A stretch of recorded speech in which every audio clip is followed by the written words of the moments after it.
Hello hi good evening everyone. तो आज का ये जो हमारा सेशन है ये पंजाब पुलिस सब इंस्पेक्टर में जो इंग्लिश लैंग्वेज को लेकर पूछे गए आपके क्वेश्चंस थे, उन सभी क्वेश्चंस को आज के सेशन में हम लोग डिस्कस करने वाले हैं। तो चलिए शुरू करते हैं सेशन को। तो सबसे पहले देखिए, जैसे कि हमने ऑलरेडी जो हमारा लाइव सेशन था, जो हमारा मैराथन सेशन था, हमने ऑलरेडी ऐसे क्वेश्चन डिस्कस किए थे और काफ़ी हद तक सिमिलैरिटी आपको क्वेश्चंस में देखने को भी मिली है। और आई होप सबका एग्ज़ाम बहुत अच्छा हुआ होगा और मार्क्स भी आपके अच्छे रहेंगे और होपफुली आप इस एग्ज़ाम को इस बार में क्रैक ज़रूर कर देंगे। तो चलिए कोशिश करते हैं समझने की जितने भी हमारे क्वेश्चंस पूछे गए थे कि उनके आंसर्स क्या हैं। आंसर्स के साथ साथ कॉन्सेप्ट समझने की कोशिश करेंगे ताकि दोबारा ऐसे अगर आपको क्वेश्चन देखने को मिले तो आप उनको बहुत ईजिली जो है एग्ज़ाम में सॉल्व कर पाओ। तो शुरुआत करते हैं हमारे 81st क्वेश्चन से। तो जो क्वेश्चन था ये कहाँ से आपका पूछा गया, बहुत ही आसान क्वेश्चन जिसमें मुझे नहीं लगता कि किसी भी कैंडिडेट को प्रॉब्लम आई होगी। बड़ा ही आसान क्वेश्चन था कि my friend passed the exam at the first. Clear, 4 options थे, attempt, trial, struggle and task. ये 4 आपके ऑप्शंस हैं। अब यहाँ पे आपको समझना क्या था, देखिए वैसे तो मुझे पता है सबने आंसर क्या करा है, अटेम्प्ट, और यही आपका सही आंसर भी है, यही आपका सही आंसर भी है। लेकिन बाकी जो ऑप्शंस हैं जैसे ट्रायल है, स्ट्रगल है, टास्क है, इनमें क्यों नहीं कर पाए। पहली बात यहाँ पर देखिए, पास की बात करें, पास द एग्ज़ाम है ना। अब एग्ज़ाम्स जो है ना, एग्ज़ाम्स में आपके अटेम्प्ट्स होते हैं, एग्ज़ाम्स में ट्रायल नहीं होते। ठीक, ट्रायल आपके किसी एंट्रेंस के लिए हो सकते हैं जो स्पोर्ट्स से रिलेटेड है, ठीक, जो आपके किसी दूसरे इवेंट से रिलेटेड है। लेकिन एग्ज़ाम के लिए आपके क्या होते हैं, अटेम्प्ट होते हैं कि आपके जैसे फर्स्ट अटैम्प्ट है, सेकंड है, थर्ड है, फोर्थ है, ठीक है, अटैम्प्ट होते हैं कि कितनी बार आप अपीयर हो रहे हैं एग्ज़ाम में। और ट्रायल का मतलब होता है कि किस चीज़ को, जैसे मान लीजिए कि आपने किसी चीज़, जैसे आपने कोई एग्ज़ाम देना है, ठीक, या फिर आपने कोई मैराथन रेस या फिर कोई भी आपने ओलंपिक्स में आपने जाना है, तो उसके लिए आपको ट्रायल देने पड़ेंगे। आपको एलिजिबिलिटी अपनी एक्सप्रेस करने के लिए कि हम इस कंपटीशन में बैठ सकते हैं, किसी कंपटीशन में बैठ सकते हैं, तो उसके लिए आपको पहले ट्रायल देना पड़ेगा। और ट्रायल अगर आपको क्वालिफाई होता है तब आप उस कंपटीशन में जा सकते हैं। ठीक, तो ट्रायल तो यहाँ पर बिल्कुल भी नहीं हो सकता था। क्लियर, स्ट्रगल की क्या बात हो रही है, एग्ज़ाम में कोई स्ट्रगल थोड़ी है, तो ये भी गलत हो जाएगा। टास्क की बात नहीं होगी, तो इस करके हम क्या बात करें कि अटैम्प्ट जो है आपका राइट ऑप्शन होगा। बहुत ईजी क्वेश्चन था, सभी स्टूडेंट्स ने बहुत ईजिली इसको कर भी लिया होगा, जहाँ तक मुझे उम्मीद है। अगर बाकी किसी ने गलत भी करती है तो कोई दिक्कत नहीं है। वैसे तो मुझे पता है 99.9 स्टूडेंट्स ने बिल्कुल सही इसका आंसर क्लिक किया होगा। नेक्स्ट आते हैं, नेक्स्ट उन्होंने कहा I don't agree with all his ideas because some of them are fools. अब उन्होंने क्या करा कि इसको अंडरलाइन करा और आपके पास 4 ऑप्शन दे दिए कि चारों में से कौन सा जो ऑप्शन है वो सही रहेगा इसकी जगह पे। हालांकि ये गलत क्यों है ये मुझे बताना बहुत ज़रूरी है, क्योंकि बहुत से लोग ये सोच रहे होंगे कि गलती क्यों है ना। तो इसको सेंटेंस इम्प्रूवमेंट में हम काउंट करेंगे कि ये सेंटेंस इम्प्रूवमेंट का आपका क्वेश्चन था। ठीक, सेंटेंस इम्प्रूवमेंट का। अब सेंटेंस इम्प्रूवमेंट में आर फूल्स जो लिखा हुआ है, देखिए मैं आपको इतनी सी बात समझाता हूँ। अगर मैं ऐसे लिखता हूँ सम आर फूल्स, यहाँ पे सम ऑफ देम लिखा हो, उससे कोई फ़र्क नहीं पड़ता, मैं समझाने के लिए यहाँ पर लिख रहा हूँ सम आर फूल्स। ठीक, और एक मैं लिख रहा हूँ सम आर फुलिश। एक है सम आर फूल्स एंड एक सम आर फुलिश। ये 2 हमने जो हैं अपने सेंटेंसेस लिखे। ठीक, अब दोनों में डिफरेंस क्या है कि अगर मैं बात करूँ किसकी, फूल की, ठीक, तो फूल एक नाउन होता है, फूल जो है वो एक नाउन होता है। और अगर मैं बात करूँ फुलिश की, तो फुलिश एक एडजेक्टिव होता है, फुलिश एक एडजेक्टिव होता है। क्लियर, अब यहाँ पर देखिए I don't agree with all his ideas, ठीक है, because some of them are fools. अब कौन थे फूल्स? फूल्स इसमें से जो थे वो आइडियाज़ की बात की जा रही है कि जो आइडियाज़ है ना, ठीक है, उनमें से बहुत से ऐसे आइडियाज़ थे जो बेवकूफ़ वाले आइडियाज़ थे। अब आइडियाज़ जो हैं वो एक नाउन है, ठीक, अब वो क्या है, एक नाउन है। अब नाउन को डिस्क्राइब जो वर्ड करे, ठीक, तो वो क्या होता है, एडजेक्टिव होता है। जो नाउन को डिस्क्राइब करे वो कौन होता है, एडजेक्टिव होता है। इतनी बात आपको समझ में आ गई। अब आइडियाज़ की डिस्क्रिप्शन जो थी वो यहाँ पर ये दी थी, क्योंकि सम जो वर्ड है वो किसके लिए है, आइडियाज़ के लिए, कि सम ऑफ देम, कि कुछ उसके आइडियाज़ जो थे वो बेवकूफ़ी से भरे हुए आइडियाज़ थे। ठीक, अब यहाँ पे आइडियाज़ नाउन है और नाउन को क्वालिफाई करने के लिए हमें क्या चाहिए होता है? एडजेक्टिव। लेकिन यहाँ पे ऑलरेडी क्या लिखा हुआ है? फूल्स, जो कि एक नाउन है। तो हमें इस बात का ऑलरेडी ज्ञान है कि कभी भी एक नाउन दूसरे नाउन को डिस्क्राइब नहीं कर सकता। किसी नाउन को डिस्क्राइब करने के लिए हमें एडजेक्टिव चाहिए। क्लियर? तो इस वजह से यहाँ पर नाउन नहीं आ सकता था। हालांकि ये दोनों सेंटेंसेस जो हैं यहाँ पर सही हैं, मैं ये भी समझाऊंगा कि ये सही क्यों, लेकिन यहाँ पर ये फूल्स जो नाउन है नहीं आ सकता, क्योंकि आइडियाज़ की डिस्क्रिप्शन है। आइडियाज़ जो है वो ऑलरेडी एक नाउन है और नाउन को डिस्क्राइब करने के लिए हमें क्या चाहिए? एडजेक्टिव चाहिए। ठीक, तो एडजेक्टिव होता है फुलिश। अब फुलिश वाले हमारे पास दो ऑप्शन थे, एक था ये फुलिश और एक था ये वाला फुलिश। ठीक, तो I don't agree with all his ideas because some of them are, ठीक, आर फुलिश, वॉज फुलिश। अब सम है तो वॉज तो आ नहीं सकता, तो ये ऑप्शन हो गया गलत, है ना। तो डेफिनेटली हमारा क्या होगा? ऑप्शन ही होगा। अब फूल्स क्यों नहीं आ सकता? कि फूल्स फिर से क्या हो जाएगा? नाउन हो जाएगा, गलत हो गया। ठीक, और आर फूलिंग, फूलिंग तो कोई वर्ड नहीं है। क्लियर? तो यहाँ पर ये भी गलत हो गया। तो इस वजह से जो हमारा ऑप्शन है वो सी ऑप्शन हमारा सही ऑप्शन होगा, क्योंकि यहाँ पर हमें एडजेक्टिव चाहिए था, जो कि किसका क्वालिफायर है? आइडियाज़ नाउन का क्वालिफायर है। क्लियर? इतनी बात आप लोगों को समझ में आ गई होगी। अब देखिए, सम आर फूल्स। अब यहाँ पर ये जो वर्ब यूज़ की गई है आर, इसको लिंकिंग वर्ब कहा जाता है, यहाँ पर भी और यहाँ पर भी। दोनों वर्ब्स क्या हैं? आपकी लिंकिंग वर्ब्स हैं, जो कि क्या करती हैं?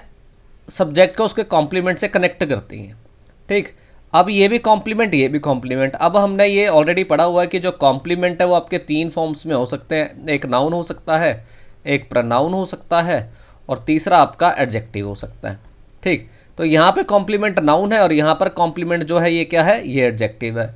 अब वो कह रहा है सम आर फूल्स, यहाँ पर किसी इंसान की बात की जा रही है कि कुछ बेवकूफ़ इंसान है। ठीक है, और सम आर फुलिश जो है इसका व्हाट काइंड ऑफ का रिप्लाई है कि सम आर फुलिश। ठीक है, अब इसको ऐसे भी लिख सकते हैं, some are foolish persons, people, कुछ भी। ठीक, स्टूडेंट्स, टीचर्स, कुछ भी लिख सकते थे। ठीक, तो यहाँ पर ये एडजेक्टिव और यहाँ पर ये नाउन है। आ रही बात समझ में? तो चलिए, कुल मिला के जो हमारा आंसर है उससे हमें मेन जो कंसिडर किया जाएगा, आपका राइट आंसर को कंसिडर किया जाएगा, तो आपका जो राइट आंसर होगा वो सी होगा। क्लियर? इसकी वजह मैंने आपको बता दी है, लॉजिक मैंने आपको बता दी है। नेक्स्ट क्वेश्चन की तरफ बढ़ते हैं। Select the most appropriate option to fill in the blanks. We dash swimming for 2 hours। यहाँ पे कॉन्टीन्यूटी है, जैसे कि मैंने उस सेशन में भी अपने बताया था कि अगर कॉन्टीन्यूटी के साथ हम टाइम ऐड कर दें, कॉन्टीन्यूटी के साथ अगर हम टाइम ऐड कर दें तो वो आपका बन जाता है परफेक्ट कॉन्टीन्यूस। परफेक्ट कॉन्टीन्यूस, ये बात हमने पहले समझी है। परफेक्ट का मतलब होता है इसमें टाइम की कंप्लीशन और कॉन्टीन्यूटी में टास्क की कॉन्टीन्यूटी। ये मैंने आपको ऑलरेडी समझाया था, अपने उस सेशन में भी समझाया था, और जो स्टूडेंट्स हमारे पास ऑलरेडी पढ़ रहे हो तो बहुत अच्छे से इस बात को जानते हैं।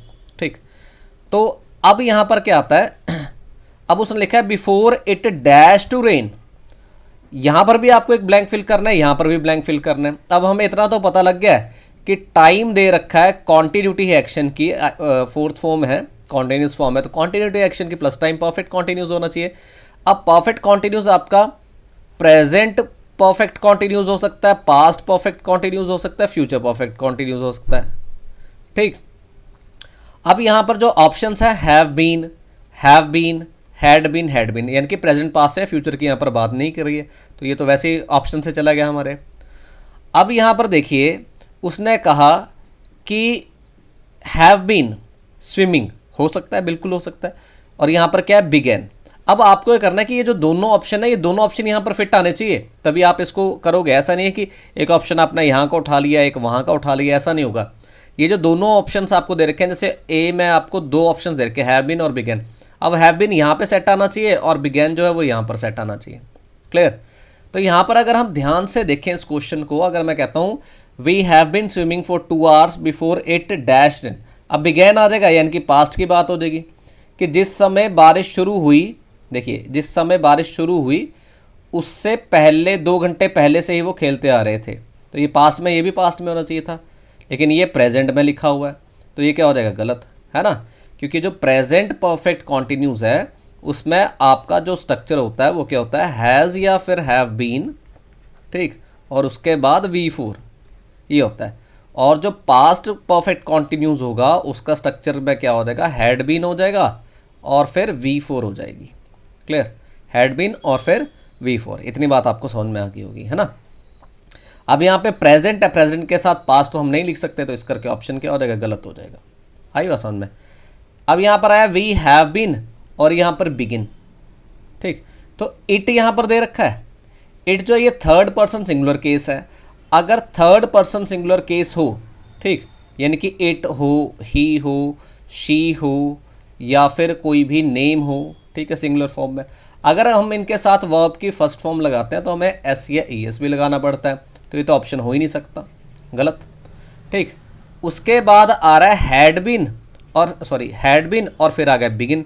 अब फिर से बिगिन लिखा हुआ है, बिगिन्स होना चाहिए था, ये भी ऑप्शन गलत, तो एक ही ऑप्शन बचा हमारे पास, कौन सा ये।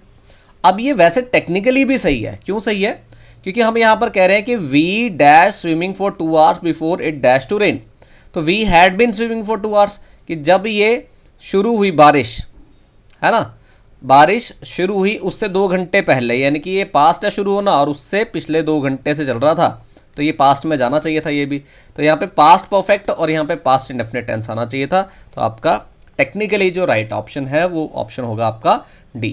क्लियर, इतनी बात आप लोगों को समझ में आ गई होगी। चलिए नेक्स्ट क्वेश्चन देखते हैं। नेक्स्ट क्वेश्चन आपका उठाया गया है सेंटेंस रीअरेंजमेंट से, है ना।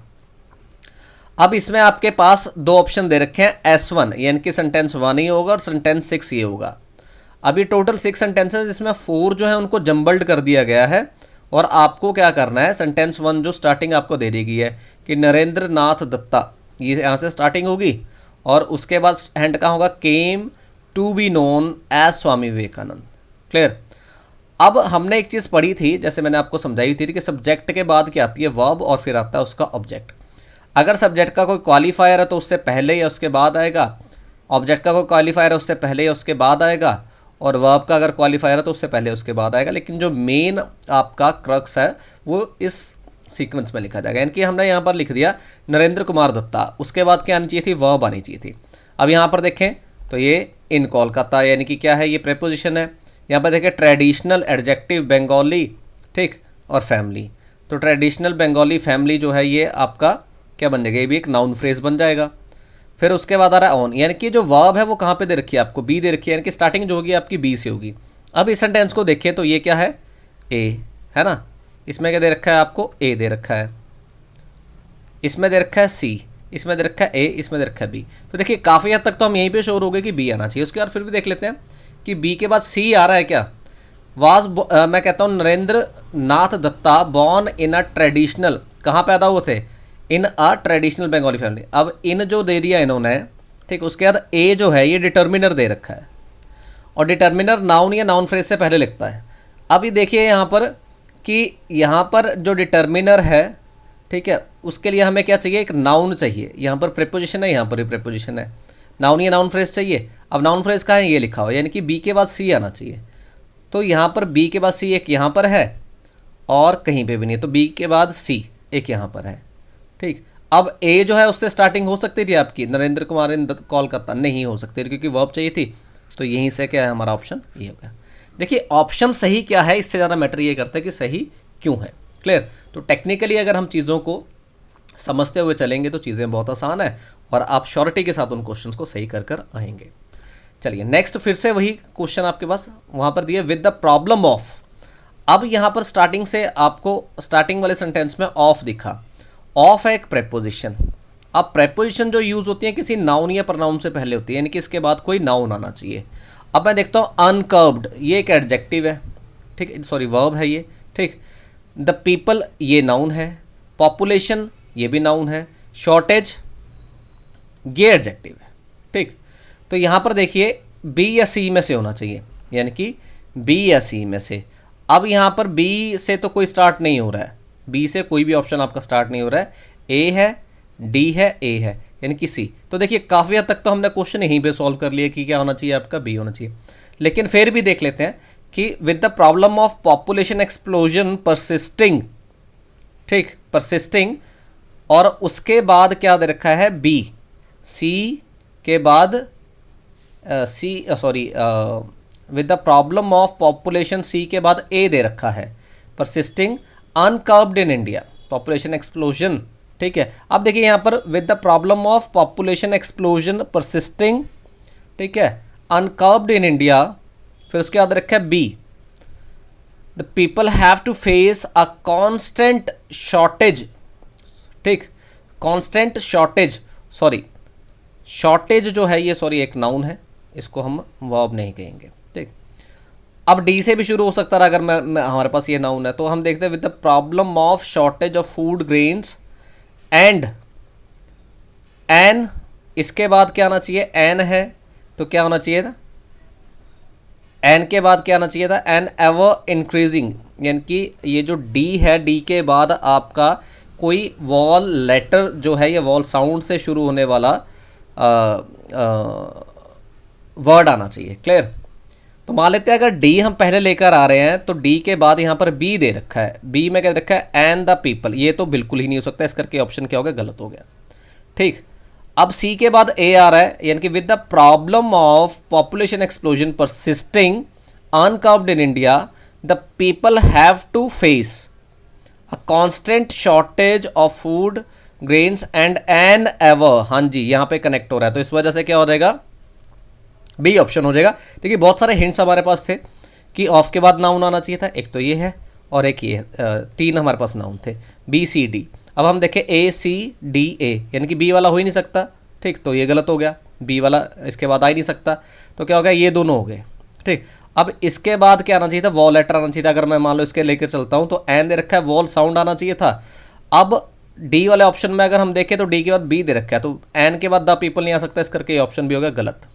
ठीक, तो ये भी गलत, ये भी गलत, ये भी गलत, तो हमारा राइट ऑप्शन क्या हो जाएगा, सी। तो ये एलिमिनेशन मेथड है, अगर आप इससे सॉल्व करते हैं तो 99.9% चांसेस होते हैं कि आपका क्वेश्चन सही ही होगा। ठीक है, आपको इंग्लिश समझ में आ रही है नहीं आ रही है, कोई फ़र्क नहीं पड़ता इससे। आप लोग अगर टेक्निकली साउंड हो, कॉन्सेप्चुअली साउंड हो, तो सारे एग्जाम आप लोगों के लिए ईजी हैं। क्लियर, अब नेक्स्ट चलते हैं, select the most appropriate antonym of the word given below stubborn. Stubborn जो होता है इसका मतलब होता है बहुत ज़्यादा जिद्दी, जो who is not willing to change his opinion. ठीक है, तो एडमेंट, डेटरमेंट, सीवर ये सेम ही है, इसके सिनोनिम्स ही है। डोसाइल जो है, ठीक, इसका मतलब होता है जिसको हम इजीली फ्लैटर कर सकते हैं, इजीली जिसको हम परसुएड कर सकते हैं, ठीक है, जिसको इजीली इन्फ्लुएंस कर सकते हैं, दैट इज़ कॉल्ड डोसाइल, जो बड़ा ही सिंपल सा, ठीक है, और ज़्यादा स्टबर्न ना हो, दैट इज़ कॉल्ड डोसाइल। तो इसका राइट एंटोनिम जो है वो डोसाइल हो जाएगा, option D is the right option. उसके बाद देखते हैं, the following sentence has been split into 4 segments, identify the segment that contains a grammatical error. ठीक, ग्रामेटिकल एरर आपको देखना था, यहाँ पर दे रखा है 60 minutes are enough time to finish this task. देखिए अब ये लिंकिंग वर्ब आ गई, यानी कि 60 मिनट्स जो है ये टाइम को रेफर करते हैं। तो जब भी टाइम की बात हो, डिस्टेंस की बात हो, जब भी ये वर्ड्स आपको देखने को मिले, टाइम, डिस्टेंस, वेट, लेंथ, ठीक, ऐसा कुछ अगर आपको देखने को मिले वर्ड, ठीक, तो ये सारे सिंगुलर होते हैं। जैसे मैंने कहा 60 miles are a big distance. तो यहाँ पर ये जो कॉम्प्लीमेंट है ना, डिस्टेंस, ठीक है, ये 60 माइल्स जो है इसकी रेफरेंस है। अब इक्वल टू देखें, 60 miles equal to a distance, 60 minutes equal to time. तो जब भी ये वर्ड्स आपको देखने मिले एज अ कॉम्प्लीमेंट, ठीक है, जैसे यहाँ पर टाइम कॉम्प्लीमेंट है इसका, टाइम, डिस्टेंस, वेट, लेंथ, ठीक, ऐसा कुछ जो वर्ड्स हैं, ठीक, ये अगर आपकी हाइट भी हो सकता है, ठीक, ये कुछ वर्ड्स हैं, अगर ये एज अ कॉम्प्लीमेंट आपको लिखे हुए मिले ना, तो इनका जो सब्जेक्ट है वो सिंगुलर बन जाता है। जैसे कि ये है, देखिए कॉम्प्लीमेंट आपको फिर से समझा देता हूँ। जैसे मैंने कहा 60 miles equal to a big distance, ठीक, अब ये इक्वल टू साइन जैसे राइट प्रूव हो जाए तो इसके बाद वर्ब के बाद जो लिखा वो कॉम्प्लीमेंट होता है। तो कॉम्प्लीमेंट में जब भी आपको ये वर्ड देखने को मिले, time, distance, weight, length, height, ठीक है, ये जब भी आपको देखने को मिले तो आपका जो सब्जेक्ट है वो सिंगुलर बन जाता है। अगर सब्जेक्ट आपका सिंगुलर बन जाता है तो फिर यहाँ पर क्या होना चाहिए था, आर नहीं, इज आना चाहिए था, ठीक। तो ये आपका राइट ऑप्शन हो जाएगा कि 60 minutes is enough time to finish this work. Clear, चलिए सब्जेक्ट वर्ब एग्रीमेंट से ये क्वेश्चन आपका पिक किया गया है। नेक्स्ट देखिए, नेक्स्ट क्वेश्चन में आपको पूछा गया है parts of the following sentence have been underlined and given as options, select the option that contains an error. ठीक, अब यहाँ पर आपको 4 पार्ट्स को अंडरलाइन करा गया है, किसको, विच हैज़ हेल्प्ड, इसको, it's and position in the world. अब देखिए यहाँ पर ना इन चारों पार्ट्स में से कोई एक पार्ट गलत है आपका। ठीक, अब अगर मैं बात करूँ इस वाले की, फर्स्ट वाले की, तो इसमें यहाँ पे वर्ब प्लूरल है, अगर यहाँ पे करूँ वर्ब सिंगुलर है, और यहाँ पर देखूँ तो ये डिटर्मिनर भी सिंगुलर है। आई बात समझ में? तो यहाँ पर देखते हैं कि सब्जेक्ट क्या है, क्योंकि सब्जेक्ट के अकॉर्डिंग ही वर्ब्स और सब्जेक्ट के अकॉर्डिंग ही डिटर्मिनर आते हैं।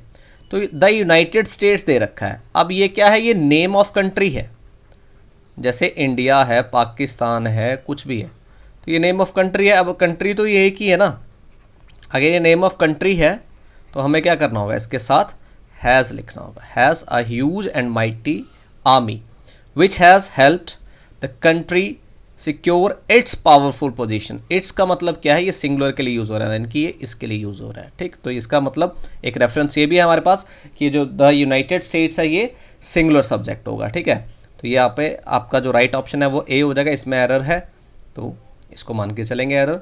नेक्स्ट बढ़ते हैं, select the most appropriate synonym of the given word. हाँ जी, जुडिशियस का आपको सिनोनिम देना है, सेंसिबल, इंस्पायरिंग, एजिटेटेड, ऑब्नॉक्शियस। देखिए इंस्पायरिंग का मतलब होता है जो इंस्पायर करे, ठीक, एजिटेटेड का मतलब होता है एक्साइटेड या फिर जिसको बोल सकते हैं वरिड, बहुत ज़्यादा चिंतित या बहुत ज़्यादा एक्साइटेड। ऑब्नॉक्शियस का मतलब क्या होता है कि विच इज़ नॉट गुड, है ना, जो सही नहीं है, जो जिसको बोल सकते हैं कि एडमायरिंग रिमार्क का जो ऑपोजिट है ऑब्नॉक्शियस, ठीक है, जो अनप्लेजेंट है, दैट इज़ कॉल्ड। ठीक है, जुडिशियस का आपको सिनोनिम देना है, तो जुडिशियस का जो सिनोनिम होना चाहिए इसके अकॉर्डिंग वो सेंसिबल होना चाहिए, क्योंकि ये तीनों ही इसके सिनोनिम नहीं है, ये तीनों ही मीनिंग कुछ अलग लेकर चल रहे हैं। नेक्स्ट देखते हैं 90 क्वेश्चन पे आते हैं, और एंटोनिम की बात की गई। यहाँ पर क्वेश्चन लिखा गया है, it is hard to believe that this is the same urban man I had met 2 months back. Clear? तो इसका मतलब पहले समझ लीजिए, इसका मतलब क्या होता है। इसका मतलब होता है कि कोई भी सिविलाइज्ड या कल्चर्ड पर्सन जो होता है, ठीक, सिविलाइज्ड या फिर कल्चर्ड जो होता है, मतलब क्या हुआ कि जिसको पता है कि पब्लिक सिचुएशंस में, ठीक है, या फिर किसी भी सिचुएशन में कैसे बिहेव करना है, कैसे रिएक्ट करना है, ठीक है, और जो हमेशा कॉन्फिडेंट रहते हैं, ऐसे कुछ लोग जो हैं दैट इज़ कॉल्ड अर्बन। ठीक, तो इलिटरेट नहीं होगा, मॉडर्न नहीं होगा, एल्डर नहीं होगा, इसका होगा अनकल्चर्ड, ये इसका एंटोनिम होगा। ठीक है, जिसको पता ही नहीं है कब क्या करना है, किस तरह से करना है, सिविलाइज नहीं है जो, that is called uncultured. Next आते हैं ट्रांसलेशन पर। तो जैसे मैंने आपको ट्रांसलेशन करवाई थी, बिल्कुल वैसी ही ट्रांसलेशन आपको फिर से देखने को मिली है। इन्होंने लिखा मेरा ईमानदारी नाल अजिहा मनना है, वाक दा अंग्रेजी अनुवाद है। ठीक, I honestly believe that, I honestly confirm that. Confirm तो देखिए नहीं आ सकता, क्योंकि कन्फर्म का मतलब है किसी चीज़ को एश्योर करना, तो एश्योर नहीं कर रहा है, वो मान रहा है किसी बात को। आई बिलीव ऑनेस्टली, अब ऑनेस्टली जो है ये है एडवर्ब ऑफ मैनर, ठीक है, जो हाउ का रिप्लाई है, एडवर्ब ऑफ मैनर। अब जो एडवर्ब ऑफ मैनर होती है ये लिखी जाती है मेन वर्ब से पहले। ठीक, ये मेन वर्ब से पहले लिखी जाती है जब आपकी वर्ब जो है वो इंट्रांजिटिव हो। तो यहाँ पर जो बिलीव है, ठीक है, वो इंट्रांजिटिव वर्ब है, तो इससे पहले आपकी ऑनेस्टली आनी चाहिए थी, यानी कि ये भी गलत हो गया। अग्री का मतलब होता है सहमत होना, तो सहमत होने की बात नहीं करी गई है, तो ये भी आपका ऑप्शन गलत हो गया। ठीक, तो 3 ऑप्शन आपके गलत हो गए, तो राइट कौन सा बचा आपका, फर्स्ट ऑप्शन जो है यही आपका राइट ऑप्शन बचा। क्लियर? नेक्स्ट देखते हैं, मेरे तजर्बे मुताबिक ये संभव नहीं है, वाक दा अंग्रेजी अनुवाद है। ठीक, तो वो एक्सपीरियंस की बात कर रहा है, according to my experience it can't be, तो ये तो देखो ये ग्रामेटिकली गलत लिखा गया, ऑप्शन गलत हो जाएगा। According to my experience it is not possible. ठीक है, फिर वो कह रहा है according to my experience it will not possible. ठीक, इट विल नॉट पॉसिबल नहीं हो सकता, क्योंकि पॉसिबल एक एडजेक्टिव है, और इससे पहले हमें क्या लिखनी होती है, एक फॉर्म ऑफ वर्ब लिखनी होती है, तो बी फॉर्म यानी कि बेस फॉर्म लिखेंगे, it will not be possible, तो ये गलत हो जाएगा। ठीक है, क्योंकि मोडाल है, मोडाल के साथ हमेशा मेन वर्ब चाहिए, तो मेन वर्ब हमें लिखने पड़ेगी, और पॉसिबल जो है एक एडजेक्टिव है, ये मेन वर्ब नहीं है, तो ये वैसे गलत हो गया। In my experience it was not possible, ये पास्ट की बात कर रहे हैं। ठीक, तो ये भी गलत हो जाएगा। अब बात क्या करें, मेरे तजर्बे मुताबिक ये संभव नहीं है, मतलब प्रेजेंट की बात कर रहे हैं, तो according to my experience it is not possible. बड़ा ही सिंपल सा है, सबने सही करा होगा आई थिंक। नेक्स्ट चलते 93, मैं देखा है ਉਹ तेरी हमेशा मदद करता है। वाक का अंग्रेजी अनुवाद है, ठीक। I have observed he always try to help you. Try का मतलब हो जाता है कोशिश करना, ट्राई नहीं करता वो, गलत, ठीक। I can observe he always help you, okay. I have observed he always helps you. अब देखिए यहाँ पर जो सब्जेक्ट है थर्ड पर्सन सिंगुलर नंबर है। अब थर्ड पर्सन सिंगुलर नंबर है तो इसके साथ एस ई एस आना चाहिए था, यहाँ पे हेल्प लिखा हुआ, गलत हो गया ऑप्शन। और यहाँ पर आई have observed he always helped you, मदद करी है, मतलब पास्ट की बात कर रहे हैं, हेल्प्ड। यहाँ पर लिखा हुआ है वो तेरी हमेशा मदद करता है, ठीक। तो ये प्रेजेंट की बात है, तो ये भी ऑप्शन गलत हो जाएगा। तो राइट ऑप्शन क्या हो जाएगा ये, क्योंकि यहाँ पर ही के साथ इन्होंने हेल्प्स भी दिया, ठीक है। और मैंने देखा भी है तो वो प्रेजेंट परफेक्ट टेंस है, तो आई have observed he always helps you, ये आपका राइट ऑप्शन होगा। नेक्स्ट देखते हैं, दिखावा मत करो। दिखावा का मतलब प्रिटेंड करना, ठीक। तो don't pretend, do not pretend. Don't try to pretend का मतलब कोशिश मत करो, गलत, कोशिश की बात नहीं की है। डोंट शो अप नहीं होता, शो अप कुछ नहीं होता, ठीक। और मेक शो भी नहीं होगा, ठीक। तो ये तीन ऑप्शन आपके गलत हो गए। राइट ऑप्शन हो जाएगा प्रिटेंड। प्रिटेंड का मतलब होता है दिखावा करना, जो आप नहीं हो वो अगर आप कर रहे हो तो, ठीक। उसके बाद आता है अकस छोटा हुंदा चला गया। वाक दा अंग्रेजी अनुवाद है, the image go on going smaller, the image went small to smaller, the image grieve smaller. Grieve नहीं हो सकता, ग्रीव का मतलब होता है बड़ा होना, स्मॉलर ये दोनों कॉन्ट्राडिक्ट कर गए, वर्ड गलत हो गया। The image reduces smaller to smaller, तो स्मॉलर टू स्मॉलर नहीं होता, ठीक है। स्मॉल टू स्मॉलर हो सकता है लेकिन स्मॉलर टू स्मॉलर नहीं हो सकता। द इमेज गो ऑन, ठीक, द इमेज गो ऑन। अब ये इमेज जो है सिंगुलर है, थर्ड पर्सन सिंगुलर नंबर है, तो गोज हो सकता था, ठीक है। इज गोइंग हो सकता था, ठीक। अब यहाँ पे देखिए the image go on going, तो ये तो वैसे टेक्निकली भी गलत हो गया आपका, सही नहीं हो रहा। तो राइट ऑप्शन क्या है आपका, B, the image went small to smaller. Clear. Next है आपका रीडिंग कॉम्प्रिहेंशन। अब रीडिंग कॉम्प्रिहेंशन आपका बहुत इजी पूछा गया था, कुछ भी मुश्किल नहीं था इसमें, बहुत इजीली आप लोगों ने कर लिया होगा, ठीक है। तो देखते हैं, कोशिश करते हैं इसको समझने की।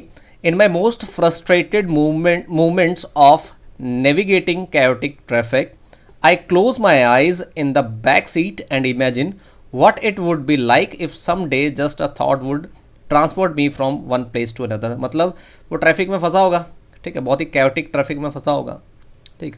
तो उस समय उसने अपने आंखें बंद करी और उसने सोचा, बैक सीट पर बैठ के उसने सोचा कि क्या ऐसा हो सकता था कि मैं आंखें बंद करता, इसके बारे में सोचता, किसी भी प्लेस के बारे में सोचता और वहीं पहुंच जाता, ठीक है। If some day just a thought would transport me, मतलब जो मेरी सोच है वही मेरे को किसी दूसरी प्लेस तक ले जाती। कैसा हो सकता है। At times sitting relaxed on my terrace I wonder if some day, ठीक है, अब वो टेरेस पर बैठकर सोच रहा है कि I wonder if some day just with the power of my thoughts would I be able to create the image of the most vivid blue ocean. वो सोच रहा है कि मेरी जो इमेजिनेशन या थॉट्स की जो पावर है, क्या ये मुझे इतना कैपेबल बना दे कि जो भी मैं सोच रहा हूँ, ठीक है, मैं मोस्ट विविड ब्लू ओशन के बारे में सोच रहा हूँ, जो clear ocean, crystal clear ocean है उसके बारे में सोच रहा हूँ, और सैंडी बीच के बारे में सोच रहा हूँ, तो वो मेरे सामने आ जाए, है ना, कि just with the power of my thoughts I would be able to create the image, वो इमेज मेरे सामने आ जाए, ठीक है। Then having had enough of that, मतलब अच्छी तरह से उसको देखने बाद, could my thoughts switch the scene to the snowy mountain peaks, कि क्या मेरा वही एकदम से स्विच हो जाता स्नोई माउंटेन पीक्स, मेरे को वो दिखने लग जाती, ठीक। तो क्या ये पॉसिबल हो सकता है कि मेरे को बिल्कुल एग्जैक्ट वैसे ही दिखे चीज़ें, जैसे मैं चाहता हूँ। जैसे मान लो कि मैंने सोचा, जैसे हम टीवी में देखते हैं ना, हम टीवी में देखते हैं कि हाँ जी ये ओशियन आ रही है, ठीक है, टीवी में देख लिया हमने ये स्नोई माउंटेन्स है, तो क्या मैं आंखें बंद करके उसको क्रिस्टल क्लियर वैसे देख सकता था, ठीक है।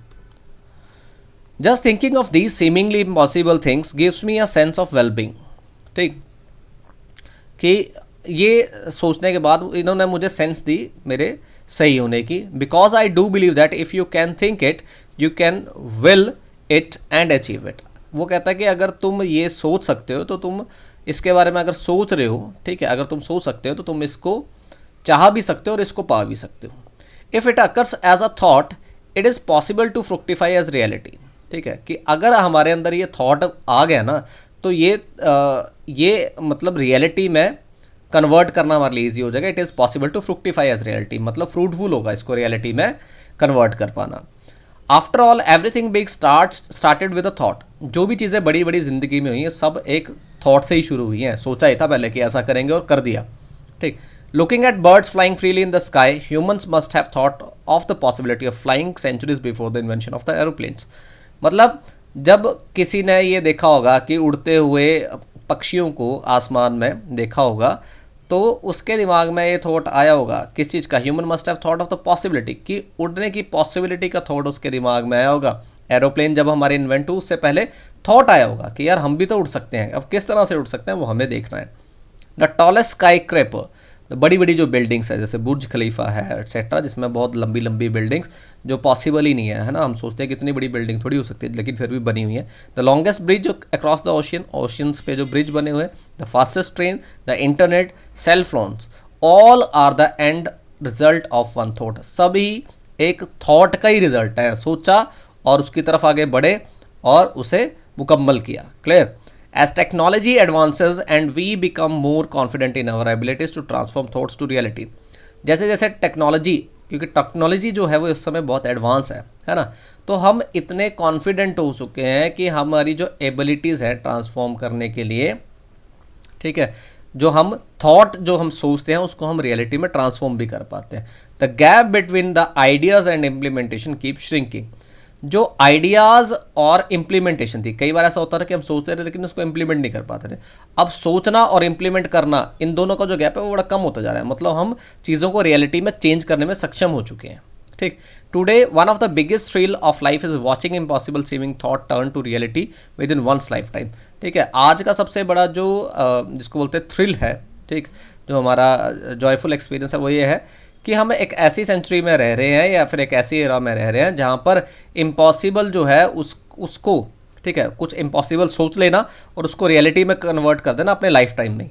ठीक है, ये सबसे बड़ा हमारी लाइफ का थ्रिल है। नन ऑफ बिग अचीवमेंट्स और discoveries in life happened by thinking small. कि जब हम छोटा सोचते हैं ना तो हम कुछ अचीव भी नहीं कर पाते, कुछ बड़ा अचीव हम कर ही नहीं सकते जब हम सोच ही छोटा रहे हैं। To achieve big stuff you have to think big. अगर आप बहुत बड़ा ज़िंदगी में पाना चाहते हैं तो आपको बहुत बड़े लेवल पर सोचना भी होगा। The most pleasurable movement can be spent imagining what seems to be impossible. ठीक है, तो सबसे प्लेजरेबल जो मूवमेंट है वो कब बिताई जा सकती है, जब हम किसी इम्पॉसिबल चीज़ के बारे में सोच रहे हैं कि यार हम ये कर देंगे। ठीक। Believe in your self and your thoughts. खुद में विश्वास रखो और अपने विचारों पे विश्वास रखो। Think beyond the realm of possibility. ठीक, कि जो हम सोचते हैं ना कि हाँ यार ये पॉसिबल ही नहीं है, पॉसिबल, इससे अबव सोचो। ठीक है, जो पॉसिबल हो सकता है उससे भी आगे का सोचो और उसको and then aim to get, उसका एक एम बना लो कि ये चीज़ मुझे पानी है। Once there think much beyond that. जब तुम वो चीज़ पालो तो फिर उससे ऊपर का सोचो। ठीक है, एंड दैट पॉसिबिलिटी टू। ठीक, कि उसकी भी फिर पॉसिबिलिटी सोचो कि कैसी होगी। And then get going once again. फिर ऐसे आगे आगे बढ़ते रहो, कभी ज़िंदगी में रुकना नहीं चाहिए। अगर आप कांस्टेबल बनते हैं तो हेड कांस्टेबल का सोचो, हेड कांस्टेबल बनते हैं तो एएसआई का सोचो, एएसआई सोचते हैं तो सब इंस्पेक्टर का सोचो, सब इंस्पेक्टर का इंस्पेक्टर का सोचो, डीएसपी, ऐसे ऐसे आगे बढ़ते रहिए। ठीक है, ज़िंदगी में कभी रुकना नहीं है, यही जो ऑथर है वो इसमें कहना चाह रहा है। चलिए क्वेश्चन देखते हैं। बड़ा ही आसान सा पैसेज था, कुछ मुश्किल नहीं था। What does the author's wish list not include. क्या इंक्लूडेड नहीं था? Being transported by just a thought, ये तो सोचा था उसने। Feeling frustrated while navigating traffic. Creating the image of sandy beach, ये भी सोचा था। Switch the image of ocean to a mountain, ये भी सोचा था। यानी कि बी जो है ये राइट ऑप्शन होगा, ये नहीं सोचा था, ये उसकी नहीं था। ठीक है, विश लिस्ट में ये नहीं था उसकी। The author believes that seemingly impossible things can be achieved if. जो ऑथर है वो कहता है कि इम्पॉसिबल थिंग्स को, ठीक है, अचीव कर पाना, ठीक है, ये कब हो सकता है, जब क्या हो। One takes pleasure in small ideas. Small ideas की तो उसने बात ही नहीं करी, इसमें प्लेजर कभी लेना नहीं चाहिए। One has a life time for it, नहीं, इसकी बात नहीं करी। One has a strong will, yes, ये हो सकता है, लेकिन एक बार फिर से अगला जो ऑप्शन है वो एक बार चेक ज़रूर कर लेंगे। One has a sense of wellbeing, नहीं, ये ज़रूरी नहीं है। ठीक है, ज़रूरी क्या है कि आपकी स्ट्रॉन्ग विल होनी चाहिए। तो ये 97 आपका राइट ऑप्शन हो जाएगा। उसके बाद देखते हैं select the most appropriate synonym of the given word vivid. Vivid का जैसे हमने पता ही है कि क्लियर होता है। ठीक, ऑब्सक्योर, कैओटिक, इंटेंस, फ्रूटफुल। ठीक, तो इसका जो विविड का आंसर होगा वो क्या होगा, राइट सिनोनिम इसका इंटेंस होगा। ठीक है, जिसका मतलब क्या होता है कि क्लियर, ठीक है, स्ट्रॉन्ग एंड क्लियर, जिसको बोलते हैं विविड। ठीक, कैओटिक का मतलब फुल ऑफ कैओस, ठीक, जो फिल्ड विद कैओस इसको कह सकते हैं। ऑब्सक्योर का मतलब होता है कि which is not in use या which cannot be seen easily, ठीक है। फ्रूटफुल आपको पता ही क्या होता है। राइट आंसर इसका इंटेंस हो जाएगा। चलिए नेक्स्ट क्वेश्चन की तरफ बढ़ते हैं। What is the author's message to the reader? क्या कहना चाह रहा है author? Technology can help in accomplish ideas, believe in yourself to realise your dreams, the invention of the aeroplane came from men's desire to, नहीं देखिए इसका जो message है वो क्या है? Thinking big can provide thrill to one, thrill नहीं, वो कह रहा है believe in your self to realise your dream, ठीक है, कि अपने आप में विश्वास रखो, सब होता है। क्लियर। उसके बाद नेक्स्ट आते हैं the line, the gap between ideas and implementation keep shrinking, जो मैंने बताया था कि आजकल हम सोचते हैं और उसको इम्प्लीमेंट भी कर लेते हैं, है ना। इसका जो गैप है खत्म होता जा रहा है, यानी कि हम इमेजिनेशन को रियलिटी में चेंज करते जा रहे हैं। तो all ideas are being successfully executed, ideas are being realized instantly, more ideas are being generated, more ideas are turning into reality. Yes, this one is the right option कि more ideas are turning into reality, ये होता जा रहा है। Clear. तो ये आपका D option right होगा। तो ये जो आपका पूरा एग्ज़ाम था सब इंस्पेक्टर का, तो इसमें जहाँ तक आपके क्वेश्चंस जो थे वो इजी लेवल के ही थे। मैं इसको इजी टू मॉडरेट भी नहीं कहूँगा, इसका जो लेवल है वो इजी लेवल है। और ये एक ऐसा एग्ज़ाम है या फिर ऐसे क्वेश्चंस हैं जिसमें से आप 20 में से 20 बहुत इजीली स्कोर कर सकते हो, ठीक है। और ऑन एन एवरेज स्टूडेंट मैं बता देता हूँ आपका 18 स्कोर, सब मैक्सिमम स्टूडेंट का 18 स्कोर तो रहेगा इसमें से 20 में से। क्लियर। तो wish you all the best. मैं चाहता हूँ आप सबकी सिलेक्शन हो जाए इस बार ही, और पेपर बहुत आसान आया था और आई होप आप सबका भी बहुत अच्छा एग्ज़ाम हुआ होगा, ठीक है। तो ये थी हमारी आज की इस एग्ज़ाम की एक्सप्लेनेशन। मिलेंगे अपनी अगली वीडियो में कुछ नए एग्ज़ाम के साथ, कुछ नए पेपर के साथ और न्यू एक्सप्लेनेशन के साथ। Thank you so much, have a nice day, bye.